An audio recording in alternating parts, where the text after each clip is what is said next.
So today we're going to do two small experiments to see the two different basic ways of making a magnetic field. So in my hand right now, right here, I have a bar magnet. This is a standard bar magnet like you could stick on your refrigerator. I don't have a refrigerator here, but I have a wrench, and I'll just show you that I can stick the bar magnet to the wrench and it won't fall off because it's a magnet. There it is, hanging off the wrench. So this is a magnet like you've seen many times before. Now I'm going to show you how to visualize the field around this magnet. So there's my magnet, and I will sprinkle these iron filings. These are like little, tiny little shavings of iron. I'm going to sprinkle them around the magnet and give this a little bit of a tap. And there you go. What you see here is that the iron filings are lining up along the magnetic field, and so they show you the classic pattern of a dipole field. We've seen electric dipoles. Now here's a magnetic dipole. The magnetic field lines, let's say they come out of the North Pole, curl around like this, go into the South Pole. Come out of the North Pole, curl around, go into the South Pole. Now I don't actually know if this is north and this is south because the magnetic field lines, the magnetic filings don't tell me a direction. I would need a compass needle to tell that. But the iron filings line up and show me that there is a magnetic field here and that it's going from one end of the bar magnet into the other. The bar magnet is a dipole. So this is one way of making a magnetic field. You find yourself a permanent magnet, and like you use to stick a note onto your refrigerator, and that is a way of visualizing its field. Now I want to show you a different way of making a magnetic field, and that is something that I do by running a current through a wire. So way over here I have a car battery, and I'm going to use this car battery to send a current through this wire. And if I turn this on its side so you can see what's happening, the electric current is going to flow through here and then through this wire, which goes through the plastic plate. So if I go back this way, there's a segment of wire that's going vertically through the plate. So I'm going to send an electric current through a wire that's going vertically through this plate, and then I'm going to use the same iron filings, and we're going to see how they line up. So let me turn the current on, and then I'll start sprinkling some filings onto this piece of plastic, which now has an electric current flowing through a wire that's going right through the plastic. And to get these filings to line up, I'll just tap this a little bit. And what you see, now I can turn the current off, and what you see is that when there's a current going through the wire and the wire is going vertically, there's a magnetic field that's set up that's going around the wire. And so I can see that these iron filings are lining up, and they show me that the direction of the magnetic field is around the wire. So current going into the vertically downwards here through the plastic, and that sets up a magnetic field around the wire like this. So these are the two basic ways of making a magnetic field. Any magnetic field you'll ever see is generated either by sending electric currents through a wire or from a permanent magnet like this. We are going to spend the next part of 802 understanding this way of making a magnetic field by taking current and running it through a wire. We're going to understand this in detail, quantitatively, with equations. Maxwell's equations describe this in a way that we're going to understand in full. To really understand what's happening inside this bar magnet, you have to get down to the atomic level. You have to understand what's happening at the level of individual electrons in individual atoms inside this iron bar magnet. And to really do that for real takes learning a little bit of quantum mechanics, which we're not going to do in 802. But what we will do in 802 is understand this way of making a magnetic field completely mathematically in full. You should understand this backwards and forwards after a few more videos in 802. We are now ready to start talking about where magnetic fields come from. What are the sources of magnetic field? We've seen that if you have a magnetic field from somewhere, we haven't talked about where they come from yet, but if you have a magnetic field from somewhere, and then if you have a moving charge, it feels a force, and that force is proportional to V cross B. So that's what magnetic fields do to charges, in this case to moving charges. So what makes a magnetic field? Well, what we learned from experiment is that magnetic fields themselves are in fact made by moving charges. So if I have some charge Here's a charge, and it is moving this way. What we, in fact, learn is that as this charge is moving this way, it makes a magnetic field around it, and that magnetic field goes in a direction which curls around the vector that shows you the motion of the charge. So the magnetic field up here is coming out at you.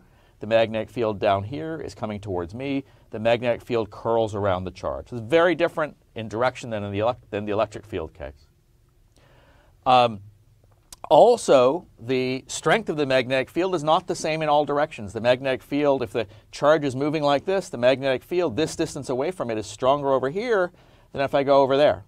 So here's the charge. I go the same distance that way or this way, and I get magnetic fields of a different strength. So we need a force law which tells us what is the magnetic field that is produced by a moving charge, which is to say that we need the magnetic analog of Coulomb's law. So let me just remind you of Coulomb's law. In Coulomb's law, what you said was here we have a charge Q, and we asked the question, what is the electric field over at this point here? Here was a point P, and we said, what is the magnetic field, the electric field right there? And the answer was that the electric field here pointed in this direction, and it had a magnitude which was given by K, Q, the strength of the charge, and then R hat over R squared, where R hat was a unit vector pointing in this direction, and R was this distance. So this is Coulomb's law. Everything we built, the first really 1/3 of 802 was built starting from Coulomb's law, plus the principle of superposition. Now we need to do the same thing for magnetic fields. We need to ask, suppose I have a moving charge here. What magnetic field does it make here? So let me erase the electric field and the equation for the electric field. I'm going to keep R hat and R, because they're going to play a role again. But now let me make this charge move. And let's say that this charge is moving in this direction. So this charge is moving with the velocity v. And let me now ask what the magnetic field is at this point P. So what is the magnetic field at the point P? Well, I'm going to start by telling you the answer, and then we're going to walk through all the parts of the answer. Here's the answer. I want to know what is the magnetic field at the point P. Well, it has a Q in it. And it has a 1 over R squared in it. That's the same as in Coulomb's law. The magnetic field at this point P is falls off with distance like 1 over R squared. But wait a minute, I just said that the direction mattered. So there must be something funky to do with the vectors. And there is, because what is the direction of the magnetic field at this point P? It is not in the R hat direction. R hat, the electric field was in the R hat direction. So there has to be another vector in the problem, and there's the velocity vector. The velocity of the charge is here. So, well, okay, so maybe the magnetic field is in the V direction, pointing this way. Well, that's not the case either. That's not what we learn when we do experiments to measure the magnetic field created by a moving charge. It's not pointing in the V direction. In fact, it's pointing in the V cross R hat direction, which means that the magnetic field is perpendicular both to the velocity and to R hat. So if I ask what direction does it point in, you should get out your right hand and do V cross R. V cross R, that gives me a vector that's pointing away from you towards me. So we represent the direction of the magnetic field in this way. It's a vector pointing from you, away from you, towards me. That's the direction of the magnetic field at this point P, created by a moving charge. The charge is located here and moving this way. So let's look at all the pieces here. The strength of the magnetic field, the magnitude of B, is given by Q times the magnitude of the velocity divided by R squared. And I left a blank space here. We need a constant of nature here, the analog of K, And that constant of nature is written mu naught over 4 pi. So mu naught over 4 pi is a new constant of nature. In fact, I'll tell you the value of mu naught. So this mu naught over 4 pi is the analog of K in Coulomb's law. It's 4 pi times 10 to the minus 7 Tesla meter per ampere. At this point, you should be scratching your head a little bit. How could it be that a fundamental constant of nature that can only be determined from experiment has the value of precisely 4 pi times 10 to the minus 7? That should be bothering you. But so where does it come from? It comes from our choice of units. The choice of the Coulomb, which was an arbitrary choice made at the beginning of 802, the reason for that arbitrary choice, and as opposed to picking something else for the Coulomb, was I made that choice so that the mu naught, the value of mu naught in our units would turn out to be really nice. So this is actually a fundamental constant of nature. It has to be measured, but we've defined our units so that this constant of nature takes on this particularly simple value. Okay, so let's look at this expression. The magnitude of the magnetic field here is given by Q times V. That means that if the charge is not moving, there's no magnetic field. And the magnetic field here that you get is proportional to the magnitude of the velocity of the charge. Divide by r squared. And then there's this V cross r direction. So we already saw that V cross r is a vector that points away from you towards me. So the V cross r is telling you the direction. But V cross r is also telling you something interesting about the magnitude of the magnetic field. Because you see, V cross r, that's a vector which is perpendicular to both V and r. But if V and r get to be parallel, then V cross r goes to 0. And if V and r get to be perpendicular, then V cross r takes on its maximal value, V cross r hat. So what that means is that if I look at the magnetic field here, and then I look at the magnetic field here, and then I look at the magnetic field there, this is 3 different locations. So this is, let's say, P1, and this is P2, and this is P3. There's 3 different points, P, P1, P2, P3. I picked them so that they were all the same distance r away from the charge. So r is the same here, V is the same, Q is the same, r squared is the same.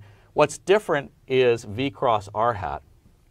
And V cross, for these 3 points, V cross r hat is biggest here, somewhere in the middle here, and it's almost 0 there because if I go to this spot, r hat is almost parallel with V. So this force law, which I'm going to put in a box, describes the fact that I started with, that if I have a moving charge moving like this, the magnetic field that it creates is in a direction which curls around the momentum vector, curls around the velocity vector. So over here, it's coming away from you towards me. Over there, it's going in the opposite direction. Right here, the magnetic field is coming towards you away from me. Same with here. Same with here. So the magnetic field curls around the velocity vector, as I've been showing. And it is strongest, of course, it's strongest close to Q. That's the 1 over r squared. But it is also strongest in this direction relative to this direction or relative to this direction. So the place where the magnetic field is strongest when the moving charge is right there is going to be here and here. So this, then, is the analog of Coulomb's law for magnetic fields. This tells us what is the magnetic field that's created by a single moving charge with velocity v. And we will be building consequences from this for the second third of 802.